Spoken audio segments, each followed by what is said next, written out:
Konon, ada legenda yang mengatakan bahwa siapapun yang mendapat persetujuan dari pedang suci akan memperoleh kekuatan tak terbatas dan menjadi raja baru dunia.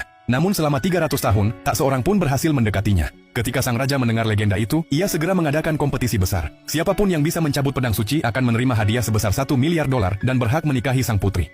Mendengar pengumuman itu, orang-orang dari seluruh negeri berbondong-bondong datang ke arena untuk mencoba peruntungan mereka. Namun tak seorang pun mampu menahan tekanan dahsyat dari pedang itu. Saat mereka mencoba mendekat, tubuh mereka terdorong mundur oleh kekuatan tak terlihat. Di antara mereka, seorang penyihir yang yakin bahwa dialah sang terpilih melangkah maju dengan penuh percaya diri. Ia berjuang menembus penghalang pedang dan berhasil melangkah 2 anak tangga, tapi tak bisa melangkah lebih jauh. Putus asa, sang penyihir meminum ramuan sihir untuk menambah kekuatannya. Ia memaksa maju ke anak tangga ketiga, namun pedang suci itu menyadari tipu dayanya. Seketika, pedang itu memanggil seekor naga suci yang muncul dari cahaya. Dan dalam sekejap, naga itu meledakkan sang penyihir sebagai hukuman. Para penonton gemetar ketakutan. Tak lama kemudian, seorang bangsawan muda yang kaya raya melangkah maju. Ia tertarik bukan pada pedang, melainkan pada kecantikan sang putri. Dengan arogan, ia berkata bahwa ia akan mencabut pedang itu dan menjadikannya pengantin. Dengan penuh percaya diri, ia menaiki tangga dan berhasil mencapai tingkat ketiga dengan mudah. Namun tekanan pedang itu tiba-tiba meningkat, membuatnya hampir tumbang. Melihat tuannya kesulitan, kepala pelayan bangsawan itu segera menyalurkan energi hidupnya kepada sang tuan muda, mendorongnya naik ke anak tangga kelima. Pedang itu tampak marah dan melepaskan kekuatan yang lebih besar. Kepala pelayan pun memerintahkan semua pelayan untuk memberikan energi mereka kepada tuannya. Hingga ia berhasil mencapai anak tangga ke-6. Tapi kekuatan pedang suci tak tertandingi. Satu ledakan cahaya memantulkannya mundur dengan keras. Meskipun gagal, sang raja merasa puas dan mengumumkan bahwa bangsawan muda itu akan menikahi sang putri. Namun sang putri murka.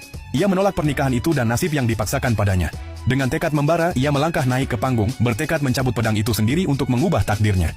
Namun kekuatan pedang terlalu besar. Ia hanya mampu mencapai anak tangga ketiga sebelum lututnya melemah. Bangsawan muda menertawakannya dan berkata agar ia menyerah dan menerima nasibnya.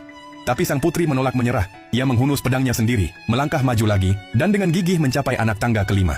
Namun di sana kekuatannya habis, dan ia hampir menyerah. Saat semua orang berpikir ia akan gagal, seorang pria sederhana muncul dari kerumunan. Tergerak oleh keberanian sang putri, ia melangkah maju untuk membantunya. Bangsawan muda menertawakannya, menyebutnya pengemis yang nekat. Bahkan sang putri pun sempat ragu pada pria itu. Namun pria itu tak peduli. Ia terus berjalan melewati kerumunan yang terdiam, hingga berdiri di samping sang putri. Bangsawan muda menuduhnya curang, tapi pria itu tetap tenang. Ia melangkah naik satu demi satu anak tangga tanpa berhenti, hingga akhirnya berdiri tepat di depan pedang suci. Tiba-tiba pedang itu memanggil naga suci sekali lagi. Semua orang bersiap menyaksikan kehancurannya. Namun kali ini naga itu tidak menyerangnya, justru menghilang di udara. Pria itu lalu menaiki anak tangga terakhir, anak tangga ke-10, dan pedang itu bersinar terang, mengakui dirinya sebagai tuan sejatinya. Bangsawan muda yang marah besar memerintahkan pasukannya untuk merebut pedang itu. Namun pria tersebut, kini dengan kekuatan suci di tangannya, mengalahkan mereka semua dengan mudah. Dalam tindakan terakhirnya, ia menyerahkan pedang itu kepada sang putri,